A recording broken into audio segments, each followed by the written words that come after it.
So doctor Sanjay cell wall जी।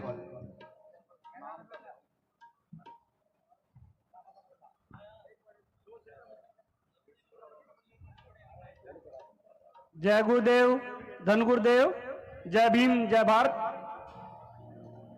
Begumpura charitable trust द्वारा करवाए जा रहे इस महान समागम में के मुख्य अतिथि हमारे बीच संत निर्मल दास जी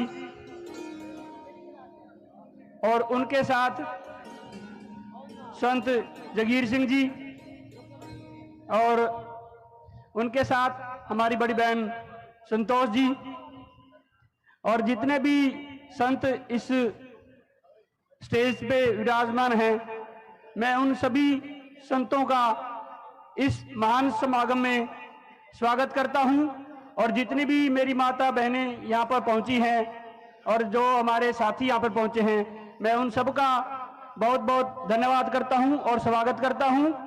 और साथ साथ बेगमपुरा चैरिटेबल ट्रस्ट के सभी साथियों को, जो ये बेगमपुरा लर्निंग सेंटर बनाया जा रहा है उसका जो नींव पत्थर रखा जा रहा है, मैं उनको बहुत बहुत बधाई देता हूं। और आज का विषय है वो बहुत ही बढ़िया विषय है, क्योंकि साथियों जितने भी हमारे संत थे,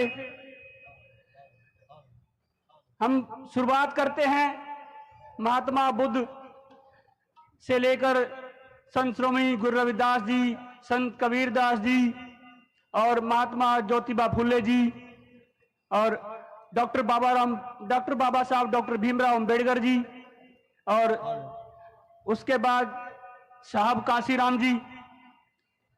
हम इनकी जन्म दिवस के ऊपर हम सभी स्टेटस लगाते हैं कि वो थे तो हम हैं, लेकिन साथियों मुझे ये बात कहते हुए आज दुख हो रहा है कि हम उनको उसी दिन याद करते हैं, सिर्फ जब उनका जन्मदिन होता है, लेकिन बाद में हम सारे भूल जाते हैं। ये बात मेरी हो सकता है कुछ साथियों को कड़वी लगे, क्योंकि ये सच्चाई है, लेकिन मैं ये बात भी साथ साथ कहता हूं कि ऐसे हमारे बीच में जो हमारे साथी हैं, जो योद्धा हैं, जो उस समाज को जिंदा रखने के लिए आज हमारे बीच में हैं, वो बेगमपुरा चैरिटेबल ट्रस्ट के सदस्य हैं।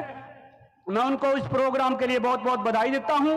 और मैं आज वो बातें भी कहूंगा, क्योंकि हर बार डॉक्टर दैया साहब की तरफ से मुझे यही कहा जाता है कि 2 मिनट बोलो, क्योंकि आज विषय ऐसा है जहां पे बोलने का मुझे अवसर मिला है।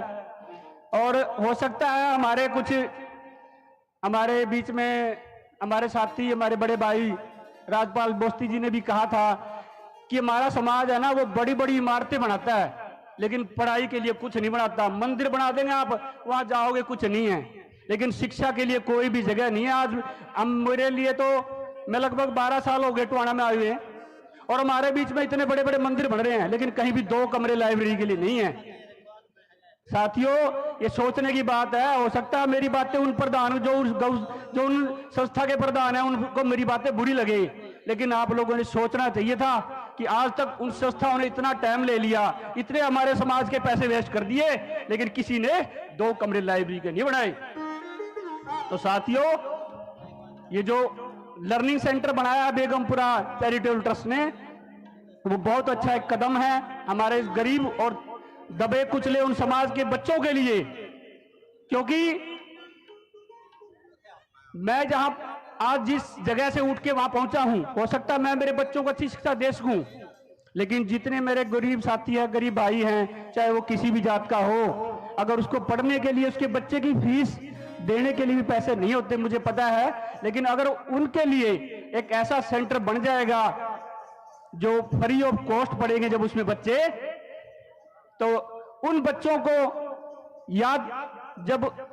उन बच्चों की जब परवरिश होगी, जब बड़े वो पढ़ के अफसर लग जाएंगे, तो उस बेगमपुरा चैरिटेबल ट्रस्ट को याद करेंगे कि हमने उस बेगमपुरा चैरिटेबल वो शिक्षा ग्रहण की थी जिससे हम आज यहां पर पहुंच गए हैं। क्योंकि साथियों हमारे बीच में हमारे जो संत थे जो चले गए, हमारे बाबा साहब डॉक्टर भीमराव अंबेडकर थे, जिन्होंने किताब लिखी थी जिस पे आज सारी पार्टियों वाले एक ही बात करते हैं, बोला ये संविधान है। साथियों, इस संविधान को, हमारा यह संविधान अब खतरे में है। अगर आप लोग जागे नहीं तो इस संविधान को भी धीरे धीरे, ये जो हमारे बीच में जो लोग बैठे हैं ना, वो हमारे वोट का यूज करके हमारे संविधान को ही खत्म करने लग रहे हैं। तो साथियों, आपने जागना है। और जितनी मेरी माताएं बहनें बैठी है ना, आप लोगों का अहम रोल है। बाबा साहब डॉक्टर भीमराव अंबेडकर ने अपनी कुर्सी को लात मार दी थी, किसके लिए? सिर्फ आप माता और बहनों के लिए, कि मेरी माताएं, जो मेरी बहनें हैं, जो आगे, क्योंकि एक परिवार को शिक्षा, जैसे हम बात करते हैं ना, मां अनपढ़ होती है, लेकिन वो बेटे, वो खुद भूखी रह के अपने बेटे को रोटी देगी और अपने बेटे के लिए जो भी उसने करना वो करेगी, क्योंकि उसने पता है मेरा बेटा वो आगे बढ़ेगा। तो हम, क्योंकि अगर परिवार में अगर कोई बड़ा नौकरी लग जाता है तो धीरे धीरे परिवार का वो जो स्वास्थ्य की बात करें, आप उसका स्तर की बात करें, वो सुधरेगा। और अगर हम अपने परिवार को सुधारेंगे तो तभी तो हमारा समाज सुधरेगा। क्योंकि मैं भी इस परिवार से हूं, मेरे पिताजी चौथी पढ़े हुए थे, लेकिन आज हमारे घर में 4-5 अफसर हैं, सिर्फ किस लिए? हम शिक्षा के लिए, शिक्षा से ही हम यहां पहुंचे हैं। क्योंकि बाबा साहब डॉक्टर भीमराव अंबेडकर ने कहा था कि शिक्षा वो शेरनी का जो दूध है वो पिएगा, वो धाड़ेगा, क्योंकि शिक्षा को कोई बांट नहीं सकता। प्रीत रविदास जी भी अपने विचारों में कह रहे थे ना, भी हम बड़े बड़े ये बना लेंगे, हम लड़ते हैं भी मेरी 2 गज जमीन वो ले गया, मेरी वो ले गया, लेकिन शिक्षा कोई बांट नहीं सकता। अगर मेरे पास पीएचडी की डिग्री है ना, तो मेरी पीएचडी डिग्री मेरे पास ही है, उसको कोई बांट नहीं सकता। तो बातें बहुत हैं, लेकिन शिक्षा के ऊपर आपने फोकस करना है। और जैसा कि प्रीत रविदास जी ने बताया था कि हमारे बीच में जो संत बैठे हैं, वो भी इसी चीज का उदाहरण है कि उन्होंने भी ऐसे, मैं वहां पे गया नहीं हूं, लेकिन जैसे मैं सुनता हूं कि उन्होंने ऐसा सिस्टम बना रखा है कि वहां पे गरीब बच्चे पढ़ते हैं, वो फ्री ऑफ कॉस्ट पढ़ रहे हैं। हमारे बीच में हमारे बहन जी बैठी हैं, वो भी उसी सिस्टम का एक पार्ट है। और मैं चाहता हूं कि हमारे जो बीच में जो संत बैठे हैं, वो भी इस माध्यम, उससे हमारे जो लर्निंग सेंटर का एक पार्ट बने और उनकी भी भागीदारी रहे, उनका आशीर्वाद रहे। और जैसे भाई साहब बीच में बोल के यदि भी जो जिम्मेवारी संस्था मेरे को लगाएगी ना, वो मैं तैयार हूं। और जब 2016 की बात है, जब मेरे पिताजी के भोग पे बेगमपुरा चैरिटेबल ट्रस्ट जो टीम थी, भजन मंडली जो मेरे पे घर पे गई थी, तो मैंने पूछा इनसे कि आप लोग कैसे आए हो? वो बोले जी किराए की गड्डी में आए हैं। मैं जी किराए गड्डी में कब तक कब जाओगे? अपनी गड्डी खरीदो, क्योंकि किराया कब तक देंगे हम। तो हमने वो गड्डी इनको दिलवाई। उसके बाद धीरे धीरे जो भी इनकी सहायता थी, वो सहायता सभी करते हैं, मैंने भी की। क्योंकि बाबा साहब ने एक बात कहा, भाई पे बैक टू सोसाइटी। भाई जिस सोसाइटी से हमने आए हैं ना, हम जहां से हमने अपना स्तर बढ़ाया है, जिस समाज से हम आगे बढ़े हैं, हम उस सोसाइटी को क्या देके जाएंगे?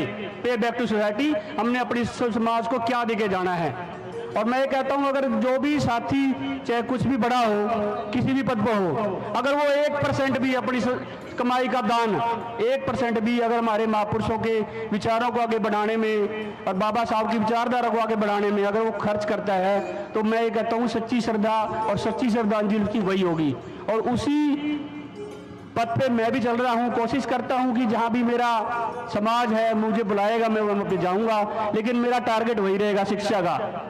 मुझे बड़े महल नहीं चाहिए, और ना ही मैं खुद के बड़े महल बनाने की कोशिश करता हूँ। सिर्फ छाया उतनी होनी चाहिए जितना वो हम उसको रख सके। और इसलिए मैं आज के इस प्रोग्राम पे हमारे बीच में संत महात्मा जी पूछे हैं, उनका मैं दोबारा फिर स्वागत करता हूं। और बेगमपुरा चैरिटेबल ट्रस्ट और बेगमपुरा भजन मंडली के जितने भी हमारे सदस्य हैं, मैं उनको बहुत बहुत बधाई देता हूं। और मैं इस मान जो समागम है वो हर बार जैसे कराया जाता है, मेरी भी एक इच्छा थी कि मैंने भजन मंडली या सदस्यों को बोला था कि हम जो समागम है अगर हम अपनी जगह पे करेंगे तो मुझे भी अच्छा लगेगा। तो इन्होंने जो कदम रखा है, मैं इनको बहुत बहुत बधाई देता हूं। और आप सभी जो संगत है यहाँ पे पहुंची है, मैं आप सबका भी बहुत बहुत धन्यवाद करता हूं। जय गुरुदेव, धन गुरुदेव, जय भीम, जय भारत।